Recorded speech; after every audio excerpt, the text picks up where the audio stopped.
बिस्मिल्लाहिर्रहमानिर्रहीम। अस्सलाम वालेकुम नाज़रीन, मैं हूं आपका होस्ट अहमद फवाद। आज तारीख है 21 अक्टूबर और दिन है मंगल का। दो खबरें हैं जी और बहुत ही इंपॉर्टेंट खबरें हैं आज की व्लॉग में आपके साथ शेयर करूंगा। पहली खबर तो ये है कि एस्टेब्लिशमेंट जो है वो 27वीं तरमीम में कुछ बहुत बड़ा इस हुकूमत से मांग रही है और ये जो हुकूमत है ये मान नहीं रही। इस वजह से इनके बाजू मरोड़े जा रहे हैं, यहां तक कि इनको फारिग करने, इनको नाअहल करने, तख्ता उलटने की जो तलवार है जी वो भी इन पर लटका दी गई है। एक तो मैसेज आया था या स्टेटमेंट सामने आई थी मोहसिन बेग की, जो इस वक्त सोशल मीडिया के ऊपर भी काफ़ी वायरल है। इसके अलावा एक और भी बहुत बड़ी डेवलपमेंट हुई है और ये डेवलपमेंट हुई है इलेक्शन कमीशन ऑफ पाकिस्तान से। कुछ एक्सक्लूसिव डिटेल्स है आपके साथ में शेयर करूंगा जी। और दूसरी जो खबर आपके साथ शेयर करनी है वो ये है कि इमरान खान साहब ने मजम्मत की इंटेंसिटी जो है वो मजीद बढ़ाने का फैसला कर लिया है और अब मामलात अदालतों के बाइकआउट तक जा रहे हैं। इनिशियल लेवल पर इमरान खान साहब ने यह फैसला किया और इसकी हिदायत भी कर दी हैं कि अदालतें हमारा केस अगर नहीं सुनती, मुसलसल 10 महीने हो गए हैं, 6 महीने हो गए, केस ही नहीं लगा रही, लगता है तो मुलतवी हो जाता है, तो उस अदालत के बाहर हमने पुरअमन जो एहतजाज है वो करना है। और फिर भी हमारे पुरअमन एहतजाज के बावजूद भी हमारे केसेस नहीं लगते हैं या नहीं सुने जाते हैं तो फिर अदालती बाइकआउट होगा। इस पर भी कुछ एक्सक्लूसिव डिटेल्स आपके साथ शेयर करूंगा। इमरान खान साहब जो हैं उन्होंने क्या नई हिदायत दी हैं। और दूसरी तरफ सुहेल अफरीदी ने इस वक्त जो है वो नाक में दम किया हुआ है और परेशानी इस वक्त सुहेल अफरीदी ने अच्छी खासी बना दी है। पहली खबर की तरफ आते हैं जी। एक तो मोहसिन बेग का जो बयान है जी वो आपने सुना, जिसमें वो ये कह रहे हैं, और मोहसिन बेग एस्टेब्लिशमेंट के बड़े करीबी हैं, उनके वहाँ पर काफ़ी ज़्यादा राब्ते हैं। ज़ाहिर सी बात है वो अगर ये बात कर रहे हैं तो कुछ ना कुछ तो ज़रूर है, वो वैसे ही बात नहीं कर सकते। तो मोहसिन बेग ने कहा है जी कि ये जो जेलों से निकाल निकाल कर आप लोग मार रहे हैं ना, ये उन्होंने तनकीद की है मरीम नवाज हुकूमत के ऊपर। तो इस पर जी उनसे सवाल पूछा गया कि क्या इसके पीछे एस्टेब्लिशमेंट भी है, तो उन्होंने कहा कि इसके पीछे एस्टेब्लिशमेंट नहीं है, बल्कि एस्टेब्लिशमेंट तो अब इस हुकूमत के साथ भी नहीं रही। तो ये हुकूमत तो कायम इस वजह से है कि मतलब एस्टेब्लिशमेंट के बलबूते पर ही कायम है, तो एस्टेब्लिशमेंट नहीं है तो फिर हुकूमत कैसे कायम है? हुकूमत तो अब फारिग होने वाली है। ये नहीं कि दूसरे लफ्ज़ों में वो ये बात करेंगे मरीम नवाज जो है उनका दी एंड हो गया है। फिर इसके साथ जी एक और बहुत बड़ी जो डेवलपमेंट है जी वो हुई है। डेवलपमेंट क्या हुई है? और ये डेवलपमेंट हुई है इलेक्शन कमीशन ऑफ पाकिस्तान से। ये एक दरखास्त है जी इलेक्शन कमीशन में आई है।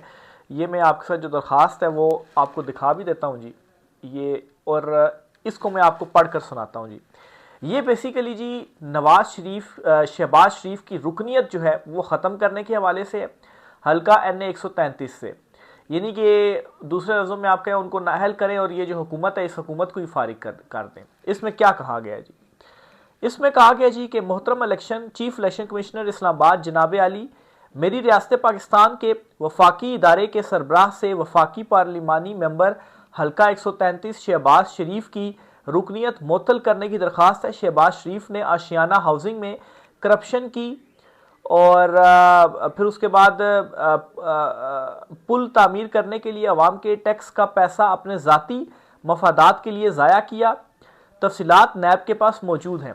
अच्छा, ये दरख्वास्त ना एक मुहब्बे वतन शहरी की जानिब से दायर की गई है। तो मतलब है कि साल पहले उन्हें नहीं याद आया, जब ये हुकूमत बनी तब उनको याद नहीं आया कि मुहब्बे वतन शहरी जो है कि शहबाज शरीफ के अगेंस्ट से दरख्वास्त आनी चाहिए। अचानक से कैसे जो दरख्वास्त है वो आती है और मुहब्बे वतन जो है उनकी मोहब्बत जो है वो जागती है। तो उनकी मोहब्बत कैसे जानती है वो सबको मालूम होता है, उनके पीछे कौन होता है ये भी सबको मालूम है। तो ये मुहब्बे वतन शहरी हैं जी जिन्होंने ये दरख्वास्त दी है और इनको ये भी पता है जी कि शहबाज शरीफ की ये जो करप्शन की दास्तान है ना, ये सारी नैब के पास मौजूद है, उनके पास सबूत मौजूद हैं और वो कह रहे हैं जी कि इनकी रुकनीत जो है वो मुअत्तल की जाए। अच्छा, मजीद वो क्या कहते हैं? इलेक्शन कमीशन नामजदगी फॉर्म के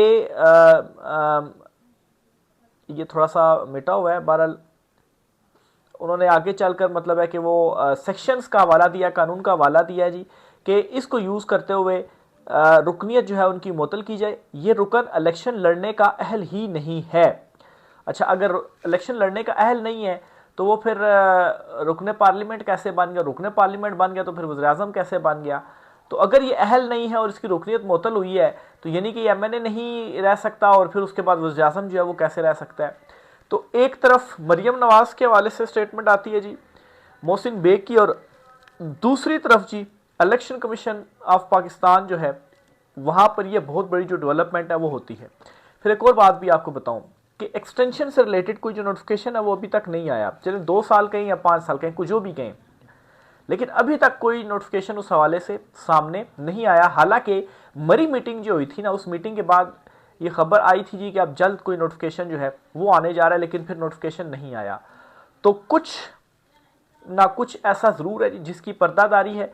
और वैसे ही, और अच्छा एक और भी बताऊं तो इन दिनों जाती उमरा में बड़ी मुलाकातें हो रही हैं, मीटिंग्स हो रही हैं नवाज शरीफ, शहबाज शरीफ और मरीम नवाज की। ज़ाहिर सी बात है अब ये सारी चीज़ों को अगर हम कनेक्ट करें तो एक तो ध्यान जाता है 27वीं तरमीम की तरफ कि 27वीं तरमीम में कुछ ना कुछ ऐसा होने जा रहा है।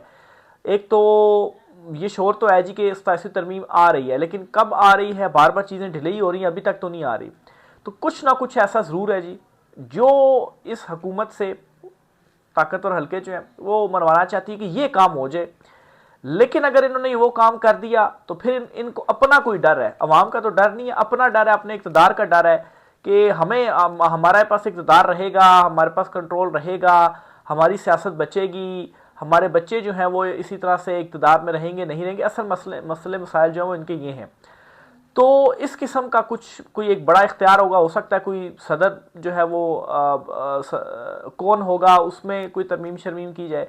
तो कुछ ऐसा बड़ा ज़रूर है जिसकी वजह से ये बाजू मरोड़ा जा रहा है। और किस तरह से मरोड़ा जा रहा है देखें आप, मोहसिन बेग आप देख लें जी उनकी स्टेटमेंट, और दूसरे नंबर पर ये आपको मैंने आप इलेक्शन कमीशन में ये बड़ी जो डेवलपमेंट है जी वो ये। और सिकंदर सुल्तान राजा उनके हवाले से क्या है जी, इंटरनेशनल रिपोर्ट्स भी मौजूद हैं जी इलेक्शन धांधली से रिलेटेड। मैंडेट चोरी के हवाले से पूरे का पूरा इलेक्शन जो है वो मैंडेट इमरान खान साहब का आपने चोरी किया। कोई मुहब्बे वतन जो शहरी है वो नहीं जागा, लेकिन अभी वो जाग गया है जी। और उसके बाद शहबाज शरीफ के अगेंस्ट जो दरखास्त है वो आती है, यानी कि एक तलवार लटक गई है दोनों के ऊपर कि आप फिर फारग हो जाएंगे अगर आप हमारा ये काम नहीं करते। तो एक तो बड़ी इंपॉर्टेंट जो डेवलपमेंट है वो ये हुई है। दूसरी खबर आपसे शेयर करनी है जी कि इमरान खान साहब भी दूसरी तरफ से उनकी जो मजम्मत है ना, उसकी इंटेंसिटी इमरान खान साहब ने बढ़ाने का फैसला कर दिया। आज इमरान खान साहब की मुलाकातें भी हुई हैं जेल में उनकी बहनों से। उसके बाद बाहर आकर बताया गया जी कि इमरान खान साहब ने क्या कुछ फैसले किए। एक तो उन्होंने कहा है जी कि सुहेल अफरीदी से उनकी मुलाकात करवाई जाए ताकि सूबे का जो मैंडेट सूबे की आवाम ने उन्हें दिया उस हवाले से कुछ उन्होंने पॉलिसीज़ जो है वो तरतीब देनी है। तो बहरहाल इस वाले से इमरान खान साहब ने भी कहा कि मुलाकात करवाई जाए। सुहेल अफरीदी भी कोशिश कर रहे हैं, लेकिन आज भी जो मुलाकात है वो नहीं हुई। बहरहाल जी इनिशियल तौर पर यह फैसला किया गया कि 10 रुकनी जो काबीना है वो बनाई जाएगी सुहेल अफरीदी की जानिब से, ताकि जो सूबे के मामलात हैं वो आगे चले। अगर ऐसा ही रहा तो फिर जाहिर सी बात है सूबे में चीज़ें आगे चल नहीं पाएंगी, तो उसका अल्टीमेटली फिर जो नुकसान है वो किसको होगा, सूबे को होगा, अवाम को होगा। तो इसलिए जी ये है कि 10 रुकनी जो एक काबीना है जी वो बनाई जाएगी शॉर्ट, और चीज़ें चलाई जाएंगी। फिर उसके बाद इमरान खान साहब से मुलाकात होगी तो फिर मज़ीद उसमें जो डेवलपमेंट है वो होगी। बहरहाल जी इमरान खान साहब ने आज की मुलाकात में ये वाज़ेह हिदायत दे दी हैं कि ये जो अदालतें हमारे केसेस लगाती नहीं, या लगा ले तो सुनती नहीं, मुलतवी कर देती हैं ऐसे ही। अगर ऐसा होता है जी, पहले तो कानूनी ऑप्शन अपने आप अपना भी लिए हुए हैं खैर, तो उन अदालतों के बाहर आपने पुरअमन जो एहतजाज है जी वो करना है। और ये पहला फेज़ होगा, यानी कि पहले पुरअमन एहतजाज होगा, उसके बावजूद भी कोई असर नहीं पड़ता ना, तो फिर उसके बाद अदालती बाइकआउट की तरफ जो चीज़ें हैं जी वो जाएंगी, और अदालतों का जो बाइकआउट है वो किया जाएगा। लेकिन ये फाइनल फेज़ में होगा जो अदालती बाइकआउट होगा। तो ये एक इमरान खान साहब ने जो हिदायत हैं वो दी हैं। फिर इसके साथ ही जी इमरान खान साहब ने एक और हिदायत जो दी थी कि महमूद अचकज़ई को कौमी असम्बली में अपोजिशन लीडर उन्होंने नामजद किया था। आज बाकायदा तौर पर जी कौमी असम्बली सेक्रेटेरिएट में असम्बली उसमें जी जहाँ दरखास्तें जमा होती है बाकायदा तौर पर दरख्वास्त जमा करवा दी गई है, जिसमें 74 जो मेंबर्स हैं जी उनके पाकिस्तान तहरीक इंसाफ के जो मेंबर्स हैं 74 उन्होंने उसके ऊपर दस्तखत किए हैं, और महमूद अचकज़ई को जी नामजद कर दिया गया है अपोजिशन लीडर के लिए कौमी असम्बली में। तो 74 के चूँकि दस्तखत हैं तो सबसे बड़ी फिर जमात जो है वो यही है। तो फिर ये है जी कि महमूद अचकज़ई ही होंगे कौमी असम्बली में अपोजिशन लीडर। तो ये आज पाकिस्तान तहरीक इंसाफ की जानिब से एक इम्पॉर्टेंट जो स्टेप है जी वो उठाया गया है।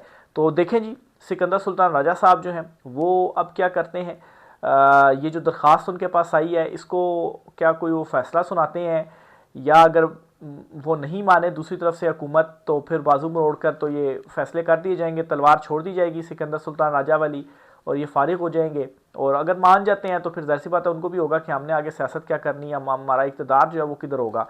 तो इस पर मज़ीद जो भी डिटेल्स होती हैं अपडेट आप साथ में शेयर करता रहूँगा जी। राय का कीजिएगा। आज के व्लॉग से इतना ही, इजाज़त दीजिए, अल्लाह हाफिज़।